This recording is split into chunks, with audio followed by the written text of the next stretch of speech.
মনে করি কি আপনি ভাষাটা ঠিকভাবে বলেন। এই যে ভাষাটা ব্যবহার করলেন এটা ঠিক না। আগের যে প্রকল্প গেছিল সেই প্রকল্পে কোনো তারিখ ছিল না, কোনো সময় ছিল না, এবং সেই প্রকল্প যাচাই বাছাই হয় নাই। এখন যাচাই বাছাই না হয়ে কেন টাইম দিলাম?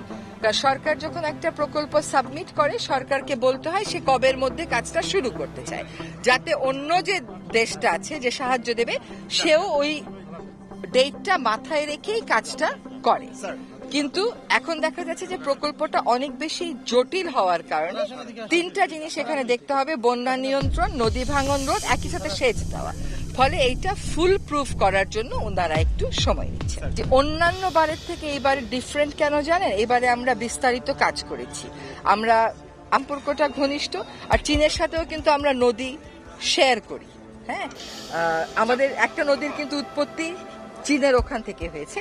এই সময়ে আপনারা দেখতে পাচ্ছেন যে একটা বড় হাসপাতাল করার জন্য তারা এগিয়ে এসছে।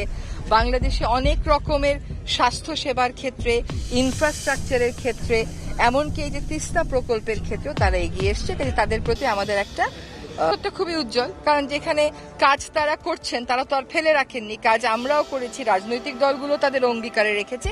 কাজে ভবিষ্যৎ, আমি আবারও আপনাদেরকে বলছি, হতাশা ছড়িয়েন না। আপনাদের এই যে ভাষা ব্যবহার করে প্রশ্ন করা, এটা কিন্তু হতাশা হওয়ার হয়তো কারণ আছে, কিন্তু আপনি যদি হতাশ হয়ে যান আপনার লাভটা কি? হতাশা ছড়িয়ে হতাশ হয়ে লাভ নেই তো কোনো, বরং আশার একজন রাষ্ট্রদূত এসছেন, আমি এসছি, নিশ্চয়ই এখানে আসার বড় বেশি জায়গা আছে বলেই আমরা এসেছি। এখন একটা সমীক্ষা হয়ে আমরা যে টাকা দিলাম, দেখা গেল কাজটা করতে গিয়ে তার চেয়ে বেশি টাকা লাগলো, তখন আমি চুক্তি স্বাক্ষর করে ফেললে তো এটা পরিবর্তন করা অনেক কষ্টের হয়ে যাবে। বরং এমন একটা প্রক্রিয়ার ভিতর দিয়ে যাই যে উভয় দেশের জন্য এই বিষয়টা সহনশীল হয় এবং জনগণ ঠিকভাবে উপকৃত হয়। টাকার অঙ্ক না জানলে আপনি কেমন করে চুক্তি করবেন? কিন্তু মেমোরান্ডাম অফ আন্ডারস্ট্যান্ডিং আছে, সমঝোতা স্বাক্ষর আছে। পানিবিহীন তিস্তায় পরিকল্পনা আসলে কিভাবে হবে? 1.5 বছর অন্তর্বর্তী সরকার পানির ন্যায্য হিস্যার জন্য ভারতের সাথে কি কোনো নোটফারওয়াল দিয়েছে, কোনো বোঝাপড়া করেছে?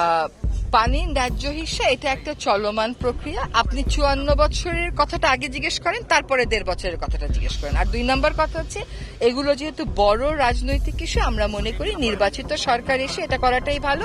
নির্বাচিত সরকার এসে